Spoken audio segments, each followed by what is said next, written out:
Instead of telling you what I think you should be doing or how you could be better, or I thought, well, let me just speak from the heart, speak from my gut, and really not have anything prepared, but just tell you what's worked for me. And maybe some of the stuff that's worked for me might work for you now, currently, presently, as you guys have your goals and ambitions, but then further on down the line, as you guys continue to live your life. This idea and this notion that you could be anything you want, you can accomplish anything you want, right? We hear that. You've heard that from the time you were little boys. You hear that now. You're already incredibly accomplished. You guys know that. The thing that has worked for me is to remember the hard times. So, and I'm sure you guys all have your processes. And again, I'm going to tell you what's worked for me. So before a big movie comes out, before, back in the days when I was wrestling with WWE, a WrestleMania match, anything big that would happen, I would always take a moment and I'd just remind myself, all right, I was evicted when I was 14. We were kicked off the island. We couldn't live in Hawaii. Had no place to live. A lot of shit happened then when I moved to Nashville. I was arrested multiple times by the time I was 16 years old. I would remember that, and it allows me then to be present in the moment and understand, holy shit, the stuff I have around me right now, this is the shit that I dreamed of when I was a kid. I am here. I played for University of Miami, played for great teams. Warren Sapp, Ray Lewis, they were my teammates. They were balling. Warren Sapp was playing tight end that time. I was starting defensive tackle. Yeah, they moved him over to D-line. And he looked at me, he's like, yo, dude, I'm gonna take your spot. And I said, you ain't taking my spot. He said, I'm gonna take your spot. I said, no, you ain't. We battled, and he took my spot. Now you can imagine how that with me, because there goes my opportunity. He went in, switched to defensive tackle, lit the world on fire. Well, what that did, it crushed me, it crushed my dreams. I had a piss poor senior year, zero production, no NFL, no combine invite, nothing. Finally went to the CFL. Calgary Stampeders, making $250 a week Canadian. Now, I had to send that home to my wife at that time. Had no money.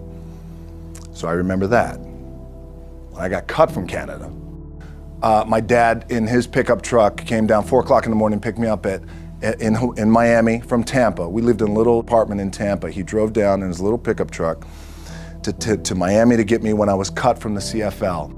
And I thought, well, I leave home like you guys left home. I'm ready to tackle the world, to get after it, achieve my dreams and goals. Crushed by 22, 23 years old. Now I gotta move back in with my mom and dad. I played on great teams though. Wait a second, this is not supposed to be my future. I'm supposed to be in the NFL right now. I'm supposed to be making a lot of coin and buying my parents, buying me, taking care of my wife, but it never happened. So I pulled out my wallet, I thought, well, let me see how much money I have. I opened it up, I had a 5, a 1, and change. Well, at least I rounded up to $7. But I thought, God, ain't this a bitch? I got $7 in my pocket. Where the f do I go now? What do I do? I can't go back to CFL. The point comes where you hear that voice, the big run's over.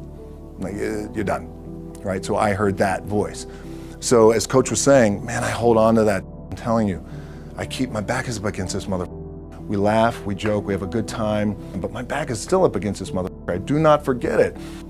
What this also helps me do, and again, it works for me, is at some point, you gotta be tired of not being number one. You have to be, and you gotta play angry, and I play angry. Now, I'm cool and calm with my approach, and when I step out on my field, which is a set, or, you know, like, there's some, and you're always gonna have haters, and haters are like, well, God damn, man, how many movies are you gonna make, or how much shit are you gonna do? Like, you do a lot of shit. I say, yes, it's my ambition. Of course, why not? I could do it, yeah. I love what I do. And not only that, but in what world do we not work every day?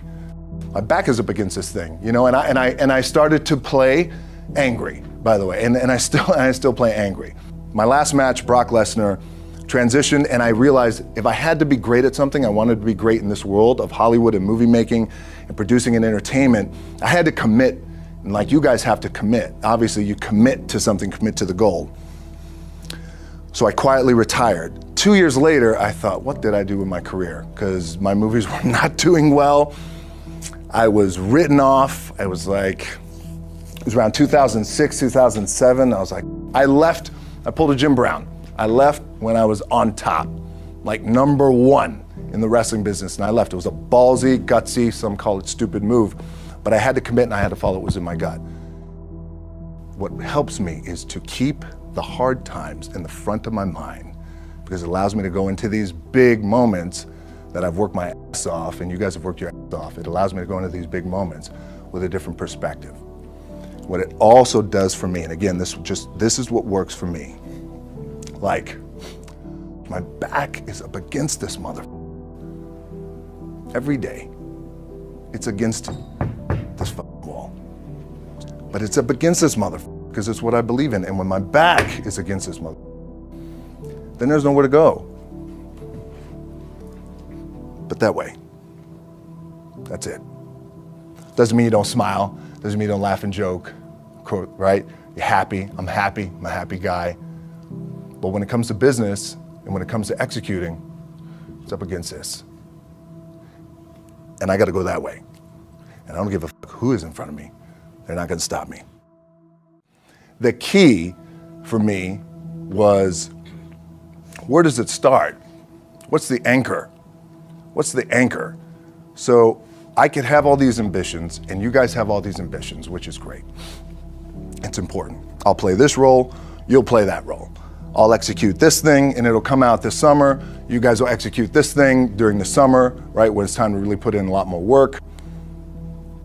But the key with me is just always finding what the anchor is. And the anchor is getting up at 4 o'clock in the morning every day before anybody else and grounding my thought process is in the no one will outwork me. No one. I love and I respect you guys. You motherfucker won't outwork me. All starts with this. 2 hands, putting it to work. As you guys know, there's nothing you can't accomplish. You're gonna go on, you're gonna become world champions. The key for me, what I think one of the keys is, remember where you came from, keep that in the front of your mind, and when shit goes bad and it goes sideways, a lot of shit does, you're getting booed out of the building, or you're coming through this injury, or people are writing you off, oh, you guys ain't make it, any of that, you gotta keep it in here. And it really has to, it should drive you. It should. It works for me. It should drive you. You got all the talent in the world. It's all here. Really, the 2 things I want to say are, you got to be the hardest workers in the room, and don't f the opportunity out.